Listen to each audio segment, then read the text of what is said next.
Hello, and welcome to Lit Visions, a podcast about fiction, its future, and other possibilities in literature.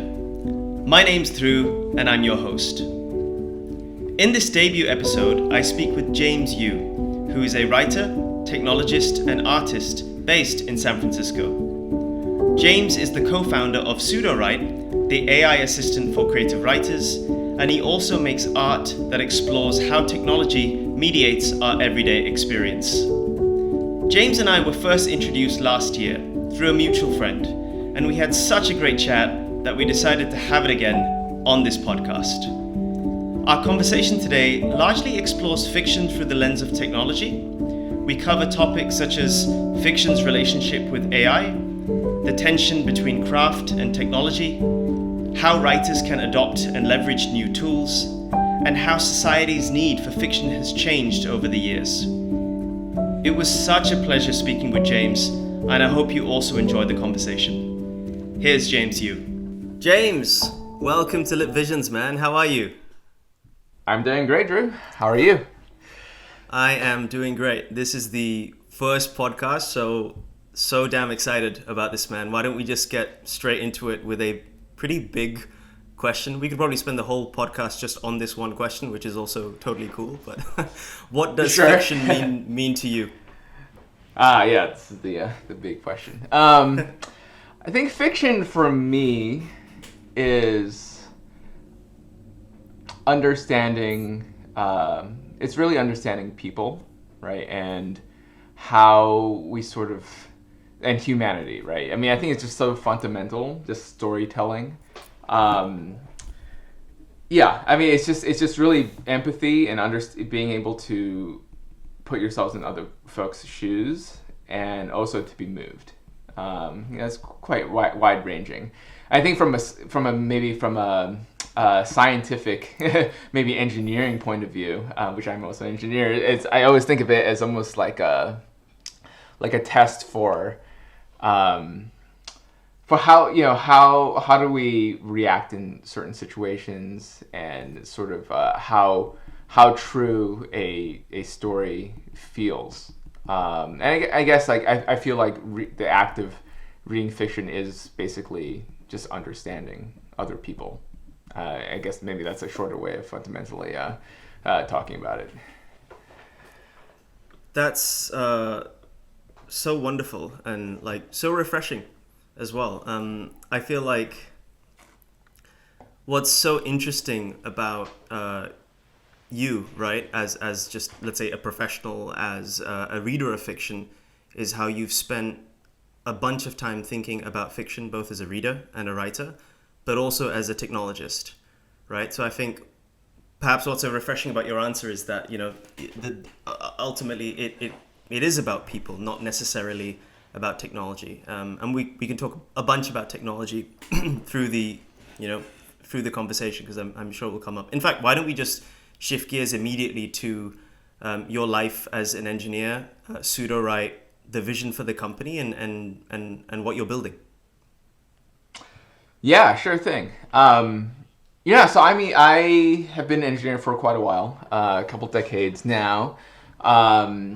And I wrote short stories when I was a kid, and so the sort of journey there is that my parents were just STEM. So I went into engineering for a long time, and I sort of didn't write many stories for a while, and so I did various startups, and then ended up doing a sabbatical for about a year to just re-enliven that fiction writing part of my brain. And then, that was very stimulating and also humbling.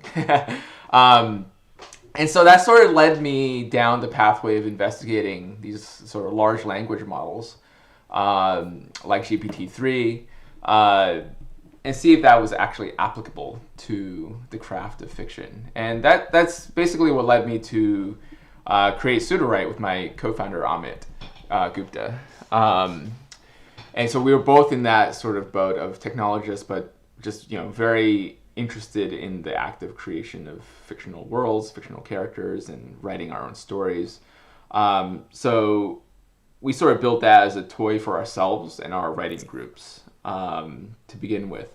So Sudowrite is what we're building is basically an AI assistant, creative assistant for writers, and mostly focused on narrative writing.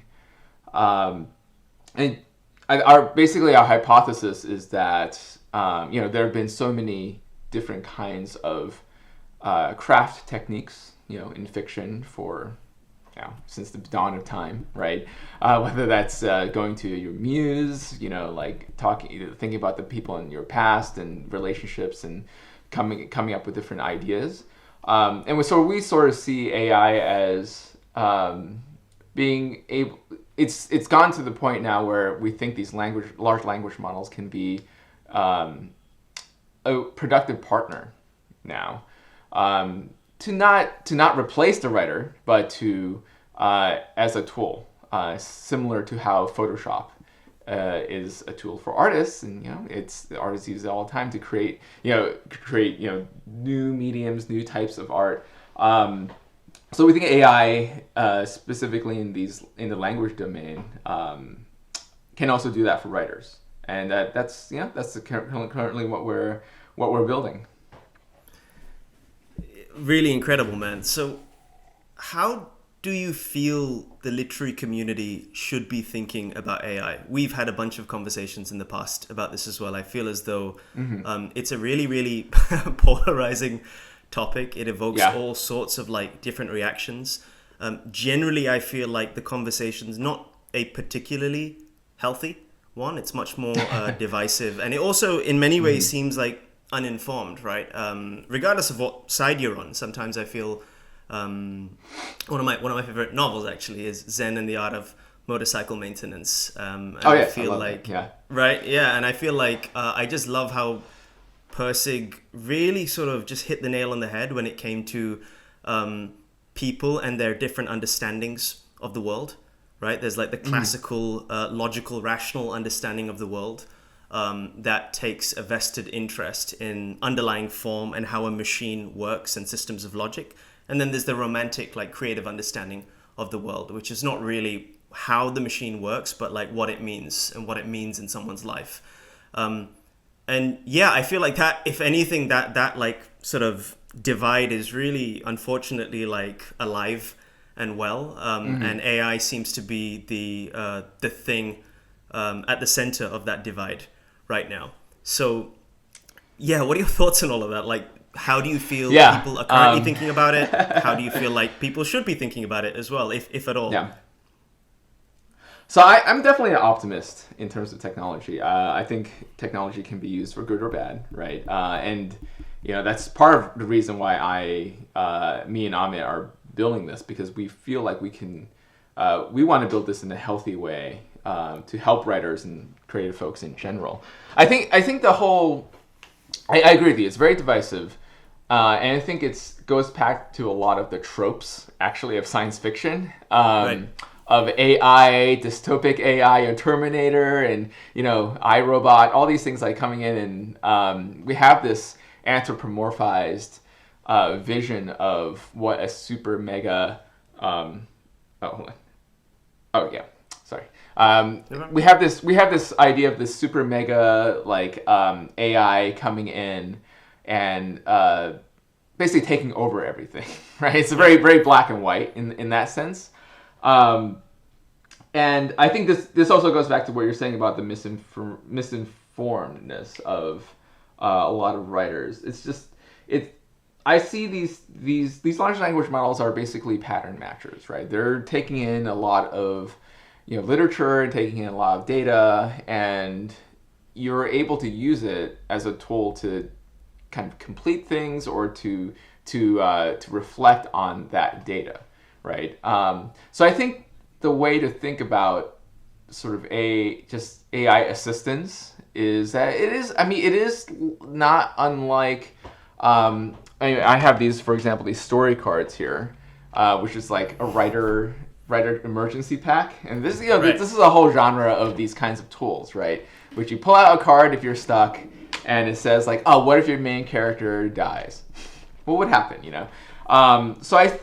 it's very. I think we sort of see these tools as pretty non-threatening, right? Because it's it's a card, right? It's up to you to create the worlds based on these things, or up to you to react in a certain way. Yep. And it's almost like a toy, right?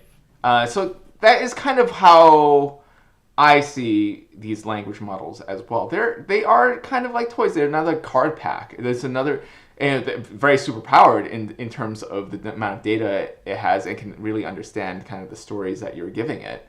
So, I mean, at least like Ame and I are trying to design Sudowrite in this way, that to enhance the playfulness of writers, so that they can go in and produce the creative works that resonate with them, right?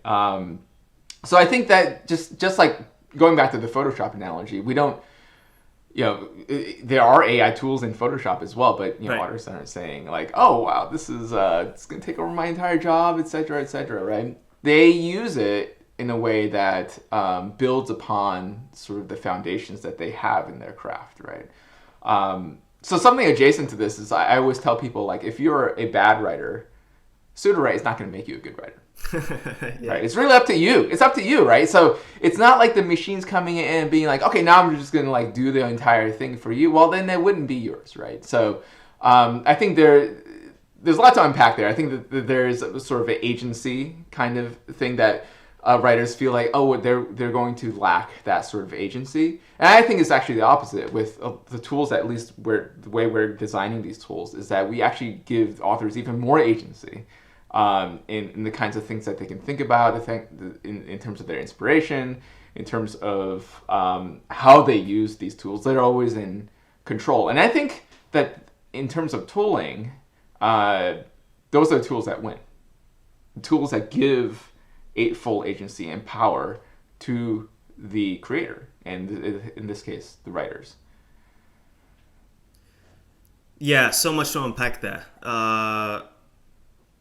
Firstly, I love that you brought up that pack of cards, because I feel like, I mean, that's such a good example, right? And it's just an example of this almost like this recency bias that blinds us when it comes to looking at tools and technology, right? I think we all forget that at some point in time, everything that we use and consider like commodities or everyday objects today, or even like nostalgic objects, were cutting edge pieces of technology, right? Like even pen and paper, right? Like analog tools that no one really would consider a technology today, at some point was probably like cutting edge, really scary, right? Hyped up. And there were probably like a whole band of naysayers who were like, this is going to summon in end times. And yeah, I mean, and at the same time, I really do get that fear, right? Because I feel like with so much of technology, it's like it moves really fast, like arguably faster than we are biologically evolving, so it's difficult to make sense of, right? It's oftentimes like glitzy. It can be really, really loud, and because of that, it's disorientating. It's intimidating.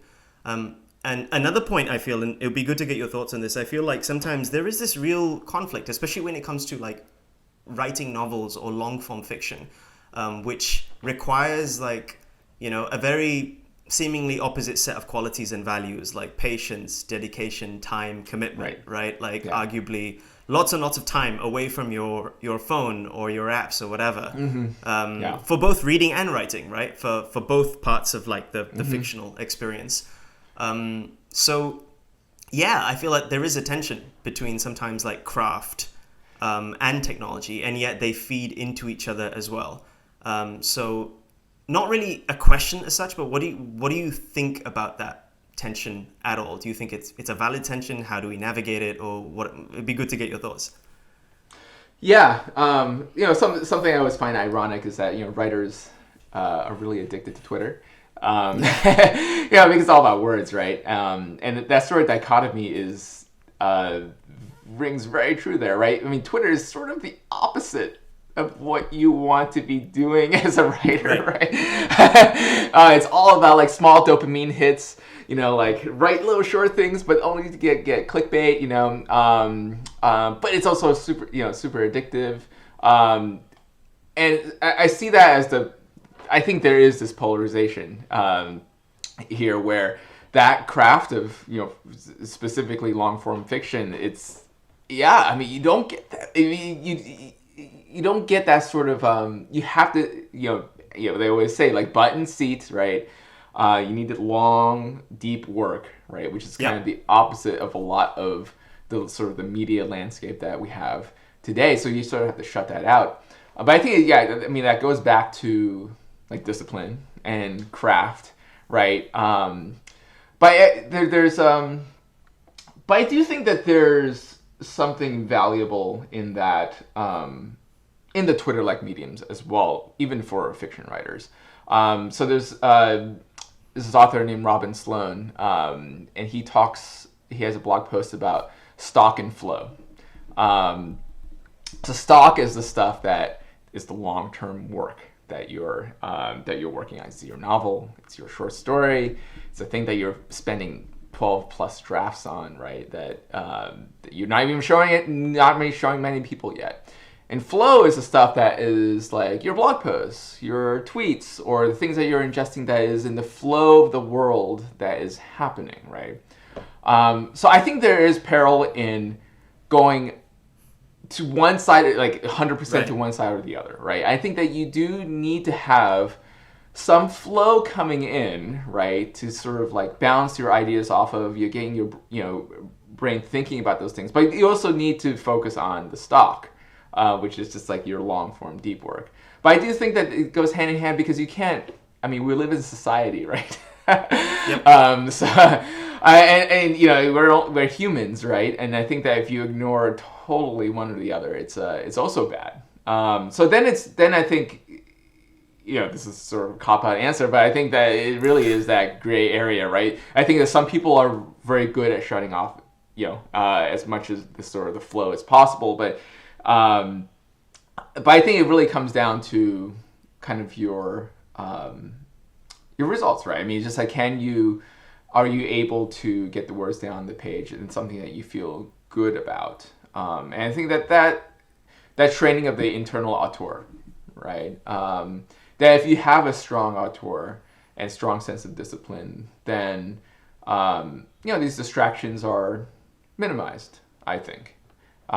Easier said than done, but that's and I definitely struggled with that in my kind of my sabbatical, just like writing fiction, being holed up and just trying to focus on that, right? And I think I actually went too much the other way, where I was ignoring the world for the first few months, and that's just not a good place to be. So I think that there is this poisonous ideal of the log cabin writer who never goes out and is grizzled and is like, I love that poisonous away ideal. from society.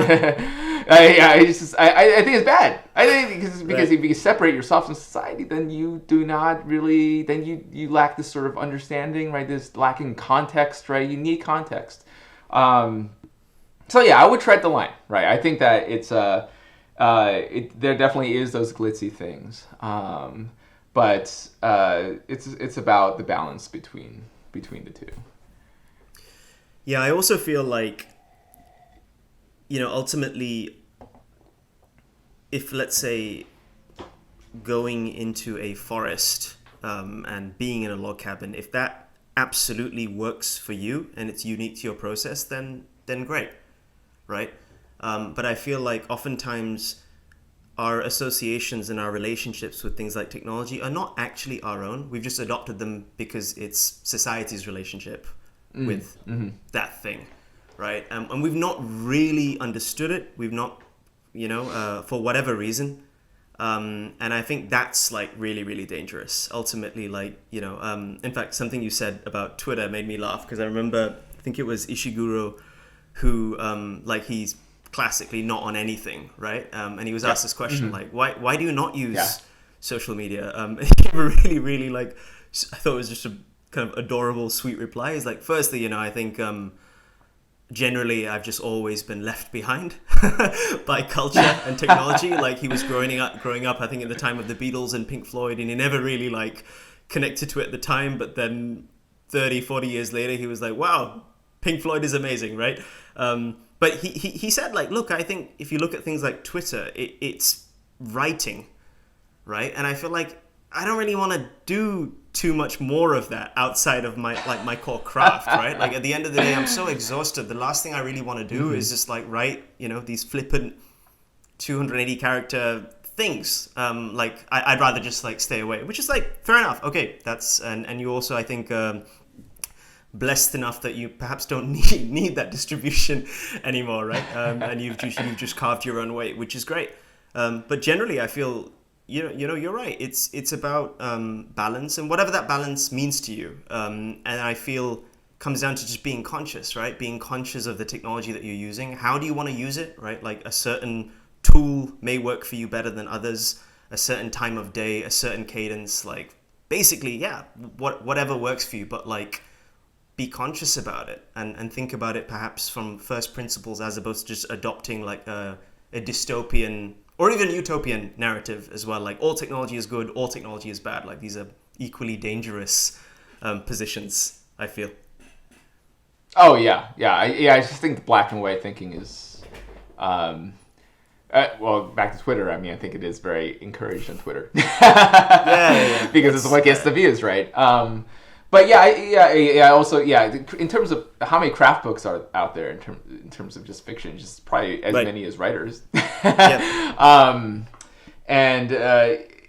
You have to find your own pathway into that. But I think what you're talking about in terms of being conscious about it is something that needs to be developed too, I think, as a creator. Yep. Because I think as in the beginning, you're sort of not. I think that you're ingesting a lot from teachers, from coaches, from I have so many craft books behind me. And I just remember reading all those, and then really it takes time to soak in a particular medium before you can really start forming your own opinions that you consciously know that they're your own and not someone else's. So I do think that is very important. And it's in sort of developing yourself as a creative individual. Yeah, most definitely. Something else you said earlier in the conversation was around how coming back to Sudowrite, you guys are building it, I feel like, from a very positive place of intention, right? You're not building to replace or displace. You're building to like enrich, augment, and inspire, right? This is like a two-part thing that I'm super curious about. One is like I feel AI today, whilst it's really, really impressive with what GPT-3 can do and so many other models that are like coming up now, but it still feels like, look, it's not capable of writing a complete novel as of yet. I could be wrong, but from whatever I've seen, it feels like no, we're quite far away from that. So that somewhat is still a bit of a science fiction, like we're just not there, so like perhaps it's not even worth entertaining. But I'm assuming one day we will be there, right? We could be there quite soon.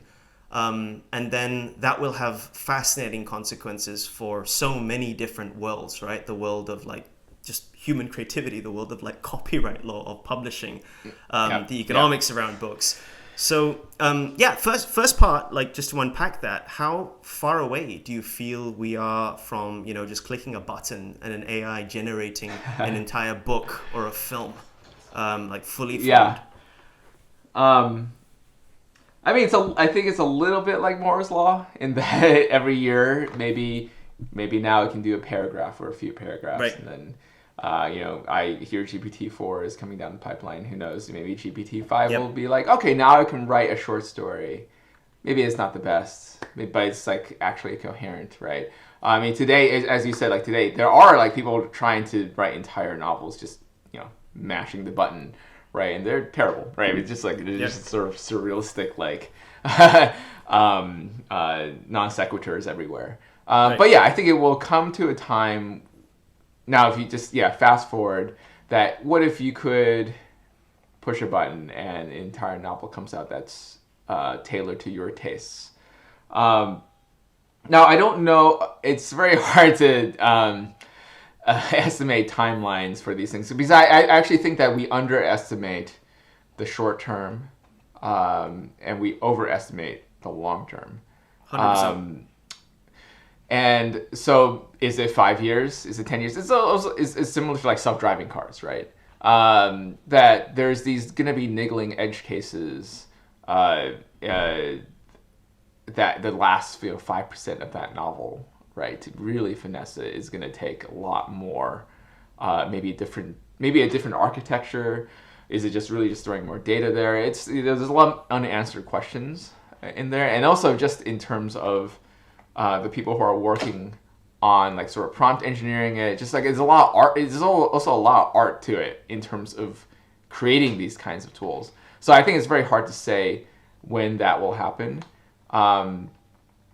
Maybe the more interesting question is what will happen when that happens. Right. So yeah, that's gonna be the next one. Like imagine, I always think that here's a Schelling point. That's like, what if there's a New York Times bestseller, and it's revealed a month later after being on the list that it was like 99% or 100% written by an AI, and it was a work of fiction. Let's not even talk about like a work of nonfiction, like maybe a memoir or something, being masqueraded as AI. I mean, there's a lot to be unpacked there. What is the reaction of the world, right? Would I be offended if I found out that, and it was my new favorite author, it was just an AI? I mean, to answer my own question, I think I wouldn't be, as long as it was not couched in a way that it was supposed to be a real lived experience of a human. Now, if it was a fictional world,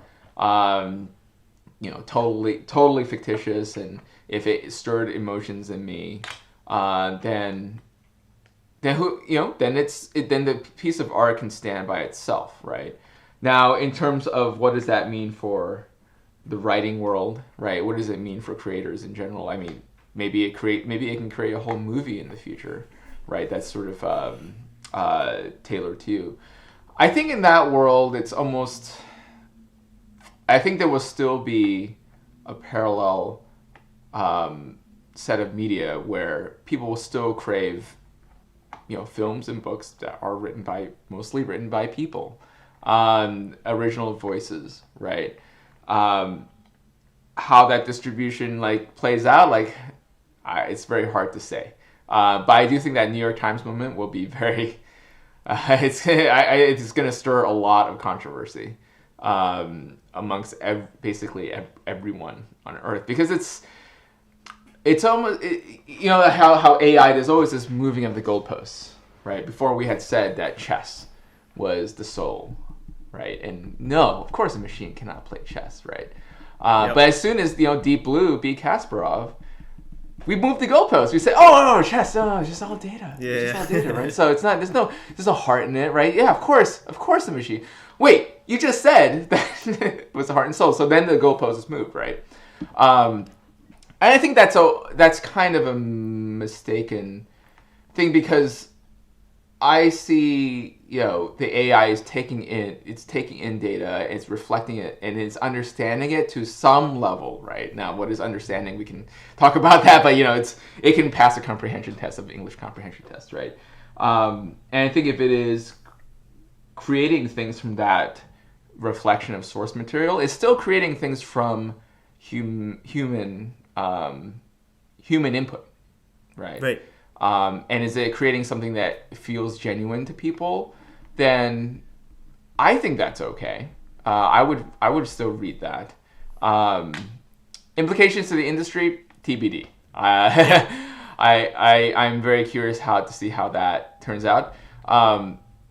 Me personally, I mean, we are building Sudowrite as a companion, right? As a tool. So we're less interested in the one button push novel thing. We want to be able to still human. So actually our company name is actually called Human++. So humans at the center. It. Yeah. Well, it's augmenting, right? It's like giving you a digital muse in that way. So at least my focus and my goal is really to elevate humans in that process. Humans still at the center. Oh wow, amazing. I feel like that New York Times question, it's like the most emotionally intense version of that Turing test, right? I feel like hearts will right, be yes. broken. And yeah, what a question, man. I mean, what about you? I mean, how would your reaction be if You it know, the was your first favorite word that author? came to mind when you asked that question, What? for some reason, I thought I would feel betrayed. Right? You know what I mean? I don't know, but I also know, like,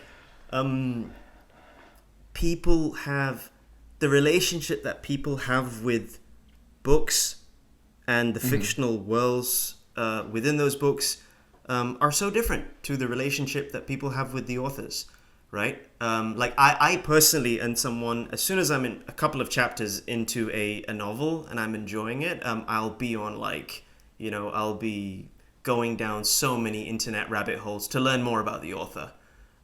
Just to, like, peek, not even necessarily peek into their mind. I'm just really, really curious, right? And I love feel doing like that too. it's almost like they really feel like a close friend, right? It feels like, wow, this is such a like beautiful, intimate expression. I also feel like I just philosophically feel it's impossible not to give something of yourself in your own story and to reveal parts of yourself in your own story, no matter how, like, far removed. I feel like that's just not how it works, right? So I'm really curious about the person. So I feel that if I ended up finding out it's not a person, it's a machine, there'd be a sense of betrayal, but also perhaps, like, awe and wonder as well, because, like, I think if you abstract away the, like, almost the emotions and spirituality from it for just a second, ultimately, like, all of, let's say, creativity and writing, it's all just, like, combinatorial, right? And on a very, very sort of, like, dry level, it's like we nourish ourselves with stimulus, with data, with facts, with information, with other writing styles, with craft books. And then we run some kind of, like, combinatorial algorithm, piece together things that make sense to us, and then put it out there into the world. Now, that's what machines do as well. As you said, there's a question, how consciously are they doing that? But that's the same. So what is there necessarily to be so afraid of? And it links to another thing you said, I feel like, around the philosophy, right? That ultimately, I think, what I love about your mission as well is that you've taken a stand, essentially, right? That human creativity it's really important. It's something that should be, like, cultivated, nourished, protected, preserved, and I feel that's just such a great stand. It also makes building this stuff, like, just more holistic and easier as well. It just, by definition, that would, you know, mean we should be building these AI tools at the start of a creative process, not necessarily at the end, right? Because at the start, it is all about, like, breadth, not necessarily going down one, you know, path. It's about just exposure and, like, possibilities. And the wonderful thing I feel about, like, algorithms is that they are exposed to more possibilities than we could, you know, than we are, right? Yes, there's a question of, like, meaning and understanding. Like, did they understand the works of Hemingway or The Old Man and the Sea in the way that we would as individuals reading it? Probably not. I mean, no, right? Like, they're sophisticated algorithm, but that doesn't mean it's still not helpful, right? From the perspective of, like, pattern recognition, and suggesting, like, possibilities to you. But yeah, and, you know, I don't really know where I'm going with this, but I think, like, if that's in my opinion the only, like, right place to come from when building this stuff, as opposed to the other way, right? Yeah, I think maybe a more mundane comparison with, writing AIs is something you said about research, right? It is input. Yeah. Like, a lot of times when I'm stuck writing a story, I will go read an author, that is sort of writing in the same genre or is sort of tackling similar themes, or maybe even just in terms of the tone, right? And reading those passages can sort of enliven that part of my brain, but also see things that maybe I've missed it, that were in my subconscious, but that is made explicit on another author's page, right? So similar to, when we getting text back from a language model, it's as if sometimes the mode that I view that is like, oh, I found this piece of paper that has these words on it. It's a passage somewhere, right? But in the advantage there is that the language model can reflect on exactly the sort of thing that you've written and can give you another configuration of it, right? Another option. And that way, I think it's similar to Googling too. Right? I mean, we're going down Wikipedia rabbit hole and just reading these things. GPT-3 and all these language models can do something that's similar to search in that way. But instead of coming back with web pages, it comes back with fully formed paragraphs that are a reflection of your thing. And something adjacent to that is like recontextualization. So we always talk about how these language models can generate the next few sentences, and it just sounds so, like as if the author had written it. And that's great. I mean, that is kind of the bread and butter. But I think something that's even more profound is you can ask it questions like, what do you think about this story or this passage? And depending on how you sort of form these prompts to it, you can get it to reflect on the themes that it's picked up. And I've done this in my stories when I'm stuck, and it's been able to pick up on certain things that bringing something explicit that was in my subconscious, and then makes me recontextualize the story in a way that I realize what I'm actually trying to write, what I'm actually trying to convey to the reader. But if you don't make that conscious, it's very hard for you to accentuate that and also to mold that, right? And I think that's what you're trying to get from critique partners, right? From other humans, right? When they're reading a story. But not everyone has the luxury of, having informed critique partners that know how to give that kind of feedback. I feel like it took me a year to even get to that level of like, how do I give good critiques? So, and I think that goes beyond research, right? Because I think that if an AI can help you, because the comprehension level of these language models have reached almost human level, that even if it just tells you what it thinks about these things, about your story, that maybe, I find that to actually be 10x more helpful than just, give me the next paragraph in many instances, because that's more about the forest and not necessarily the trees. So I think that is actually the next challenge of a lot of these tools, to focus on that forest. Because I think that is the stuff that when you get that feedback for your story, that it breaks it, right? It helps you break that story, and you realize like how to make it 10x better instead of 1.1x better, right? I think I remember when we first connected a few months ago, and we had quite a fairly long conversation about just the human ego, right? And how I feel a lot of the AI products today, I personally feel like, one of the biggest threats is not even the technology anymore. It's not even like, can we make the technology sophisticated or good enough, or like a good enough user experience? I feel like it's almost like the human ego, right? It's a threat to adoption, because for whatever reason, sometimes it feels like cheating, right? And I would say I'm also like somewhat plagued by this as well. Like I've been working on a novel for the last 1.5 to 2 years, and I'm like, I literally hand write it, and then I go to a computer and then I type it up and work it through. But like when I'm writing, I don't like to have the internet on, and I also feel like sometimes there's real value in just grappling with that blankness, right? Like I feel again, this is perhaps one of the negative aspects of technology, is that like it's almost destroyed our ability to like wait, watch, be patient, and just like be with the problem, right? There's this like feeling that, okay, if you lack information, we must go and get information within seconds, and sometimes yes, absolutely, right? Like I feel like Google Maps is a wonderful thing that we can just like get to where we need to like pretty fast, fantastic, right?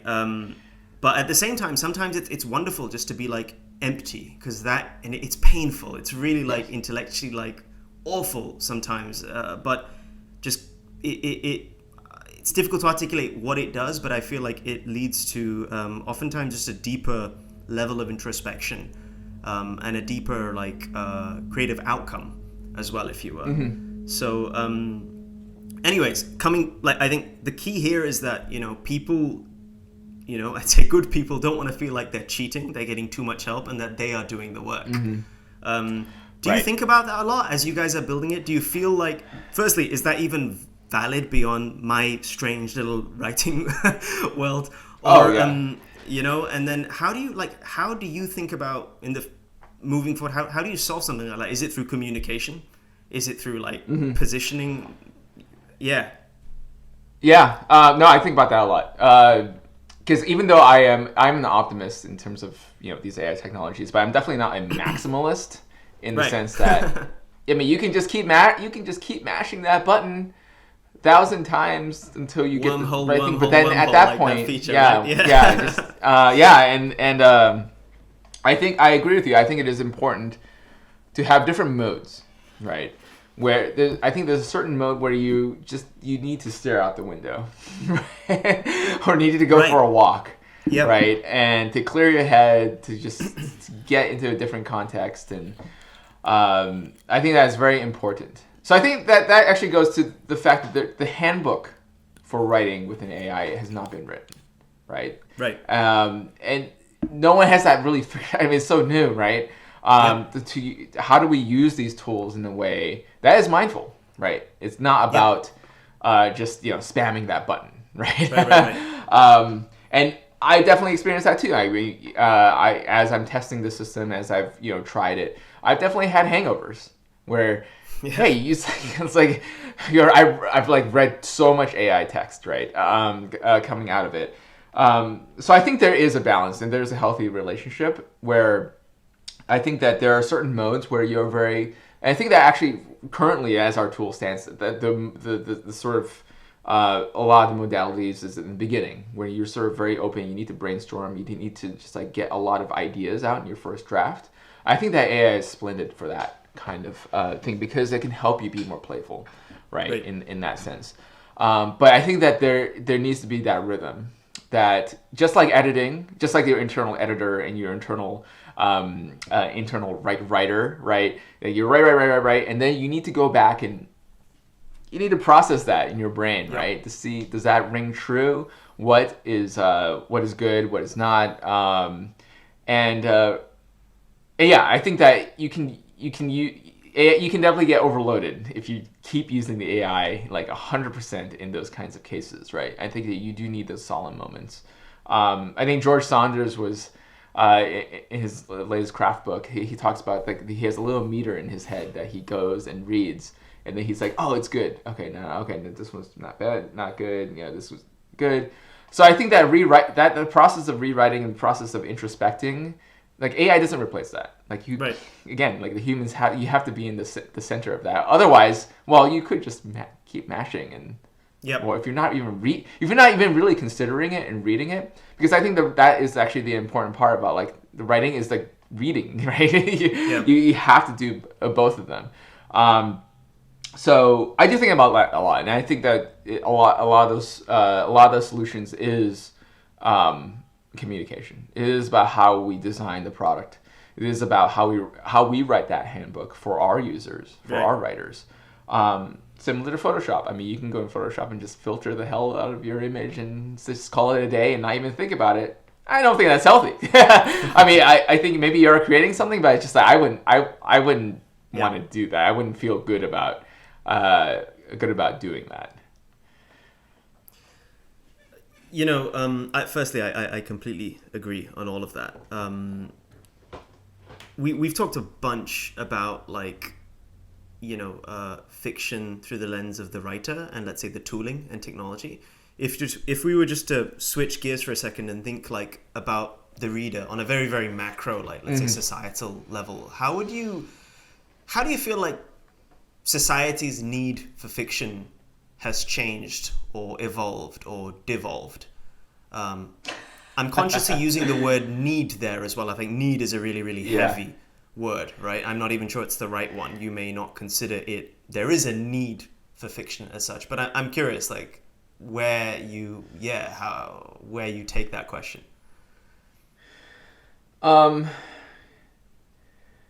Yeah, I think there's a lot of... I think the rhetoric of we should all be reading short stories instead of watching Netflix is red herring. Because, we're not in this pre-electric age where we sit around the log fire, and the only entertainment that we have is the latest short story by whatever author, right?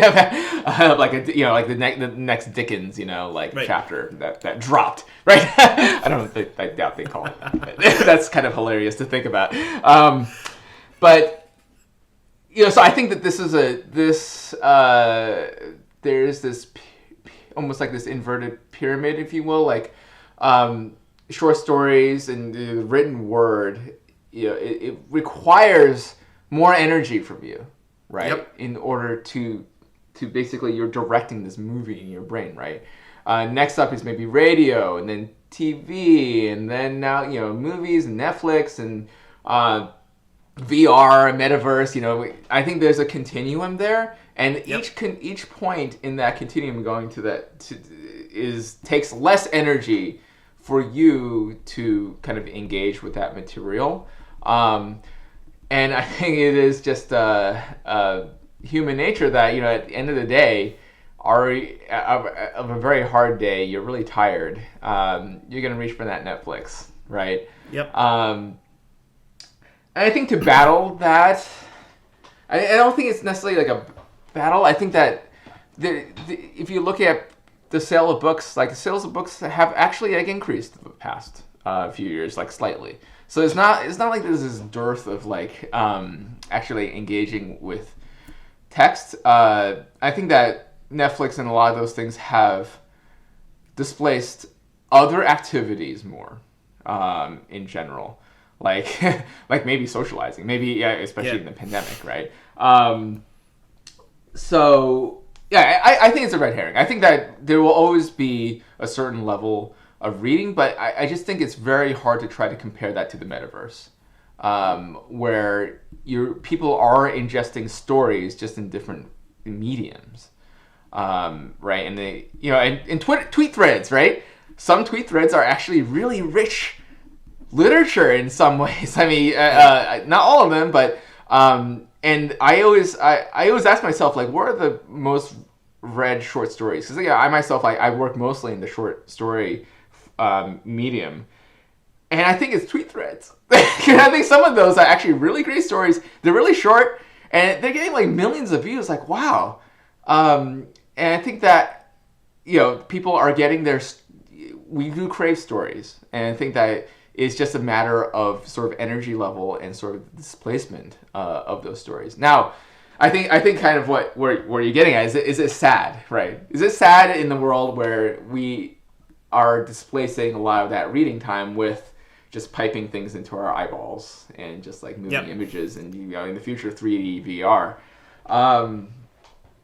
and I think that there are different strengths to different mediums, right? Yep. I mean, I think there are certain like an Ishiguro novel. I think that is just a lot of that is just impossible to kind of get that particular experience onto the screen. Now they have done it, but I think it's just a very different. I almost consider them almost different stories in a way. So I think that literature will always have a monopoly on what it's good at, in this sort of you're able to temporally go into person's thoughts and then jump back out and just have these descriptions that are just unfilmable, right? Yeah. So in that sense, that I guess I'm generally an optimist. I think that those things will still live on. And something funny I recently read was just for example, take chess. We always think that chess is such a great game. It's an intellectual. There was a time in I think it was the 1800s where people were derailed. There were articles saying people are playing too much chess. I saw it's your bad tweet for about you. this. Yeah. You know, yeah, it's just like a bad game. You know, you should play a good card game instead. I'm like, wow, just like all this. You know, so I think at every step of the way, there's going back to your critiques of technology, right? Just like there'll always be sort of naysayers there. But I think as long as there is a set of folks who are engaged in reading and also just engaged in good stories, I feel good about humanity in general. Totally, man. I think that's a beautiful articulation of it as well. I really feel that like that same impulse or energy or desire or whatever that got us like around those campfires for the Dickens drop, right? And telling those stories. And it's the same. It's actually the similar, if not same, impulse that's going to have people putting on like VR headsets or plugging into Netflix, right? It is. I feel like whilst the mediums are very, very different, they have like shared almost psychic foundations, right? And actually just appreciating that is going to serve us better, right? It just means that, okay, we can build like better. We can cater to different aspects of like, you know, I don't know, desire and creative needs better. I think we can think about like the commercials around these, you know, mediums just more like holistically as opposed to, you know, constantly sound like the battle cry, right? Constantly thinking that these things are at war with each other. Actually just appreciating that, look, this problem has been like, this tension has been reincarnated since like the beginning of time, right? Chess versus card games, right? AI versus this, digital text editors versus pen and paper.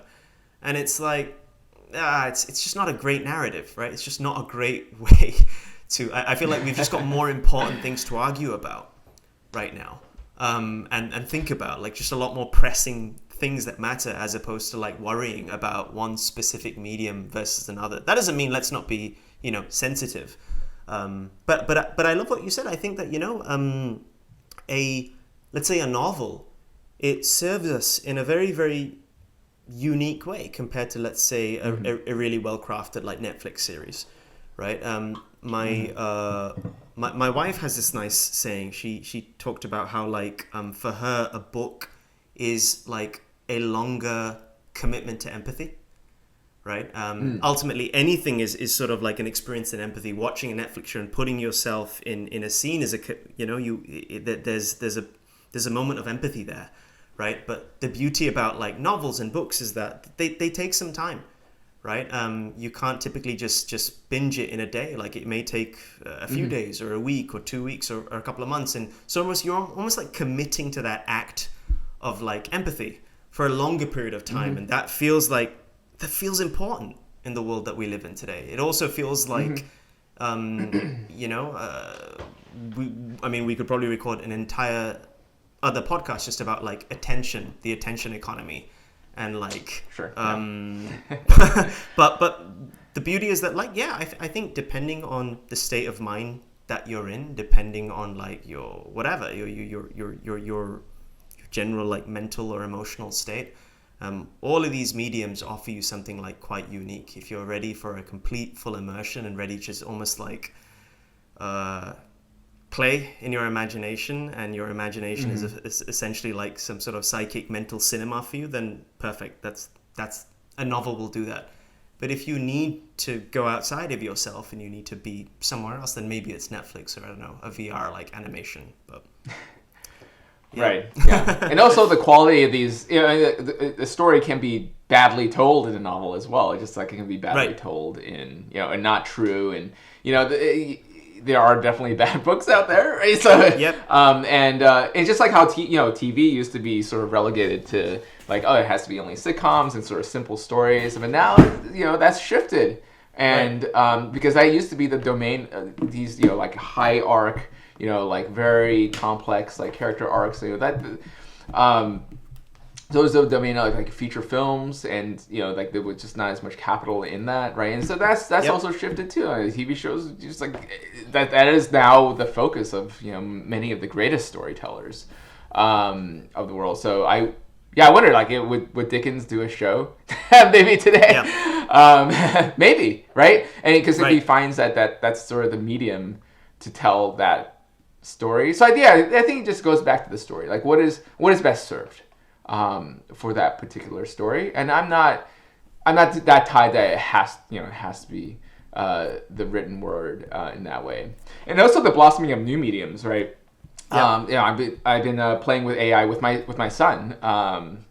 He's a 6-year-old. He's very active imagination. He's just almost to the point where I can start reading The Hobbit to him, which I'm very excited about, which I just bought and like preparing him right now.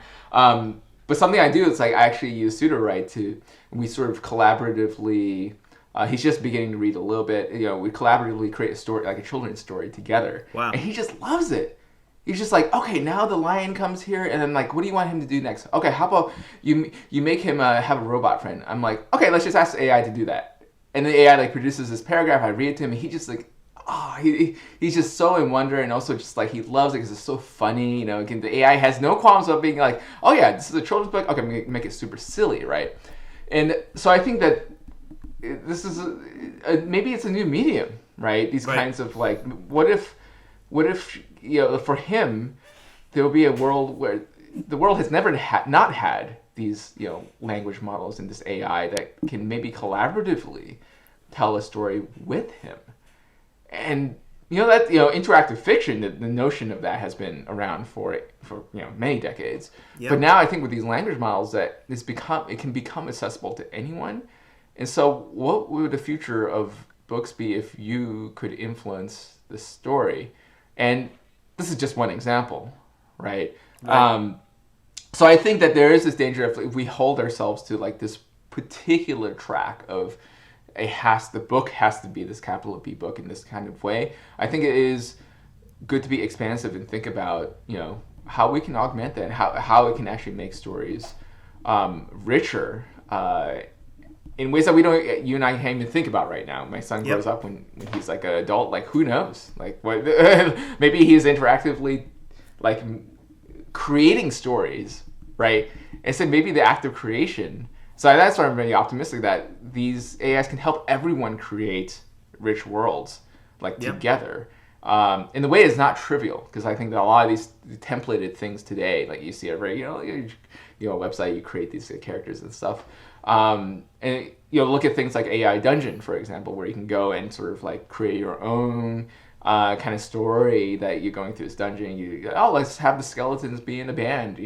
I think we're just at the tip of the iceberg there of something new coming down the pipeline in terms of interactive storytelling.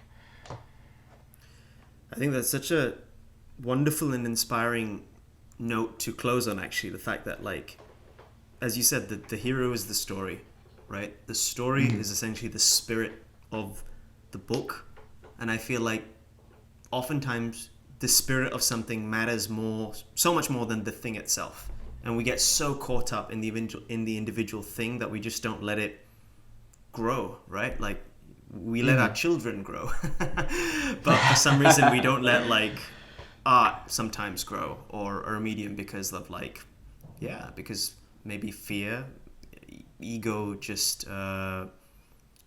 sense of like unhealthy attachments, right? So I think that's a wonderful thought. So before we wrap up, like I know this is such a stereotypical podcast thing to do, like quick fire, like let me just get some wrap up like kind of quick fire thoughts. But I feel this would actually be fun, and I also would ask you them offline anyway, so I'm just gonna go for it, right? So a couple of like just wrap up questions. One is a book of fiction that's had a really profound impact on you. Yeah, sure. I mean, I always go with Ted Chiang. I mean, he is either one of his anthologies. They're both wonderful. I mean, he is sort of the reason why. He is the reason why I got into writing fiction. I just love his style of very intricate stories, just so fantastical, but very centered science fiction on the domestic relationships, and that's sort of my favorite genre. I think that he spends years on his short stories, which is just crazy. Just like a lot of time on it, and I always tell people if they're looking for new like science fiction that is like that has the sort of the soul of like humanity in it, I would say read his short stories. They will have a profound impact. I always ask myself, what are the stories and books I remember even years after. I remember his stories. Wonderful. I'm definitely going to check them out. So next one, what are you currently reading? So I'm reading less just because I've been building a lot of Sudowrite, Yeah, which is I know, kind of ironic. It's entrepreneurial just like tension, right? classic, tension. I've been going back to short fiction. So I've been reading some T.C. Boyle recently. I think his anthologies have been great. I don't quite remember the name of the one I'm currently reading, but it's one in the early 2000s that he published. I think it's one of them about the plague, which is actually kind of very prescient. He has the last story is about like humanity surviving a plague and what comes of that. Of course, but he wrote that in 2001. 20 years before. I think he has a profound way of making you feel empathy for a character, and then that character sort of becomes an asshole. It's challenging. I like that because I think there's something there where because you're starting to root for this character, and then you realize like this really character is a psychopath, right? Yeah. And my friend like compares him actually to a lot of like Russian fiction as well, which I haven't read it as much, which I love to. But this sort of evolution of a character, and then because it makes you question yourself, that if you see qualities of yourself in this character that you're like, oh yeah, he's great, like he really cares about these things and that, and then suddenly like you believably, I think he has such a great way of believably turning this character in not necessarily always in an asshole way or a monster way, but like in a way that you're like, wow, I didn't think that they would turn out this way. I just love those kind of these little portraits of people that surprise you. Because I just don't think you get this is just a quality you just don't necessarily get from like social media, right? Or even like a maybe very short Netflix like special, or miniseries. I think but he's been able to do that in a short story. I just think that's quite profound. So I would recommend him to read. Definitely not a lighthearted read. I love it. All right, last one. So in 3 words, how do you feel about the future of fiction? 3 words, huh?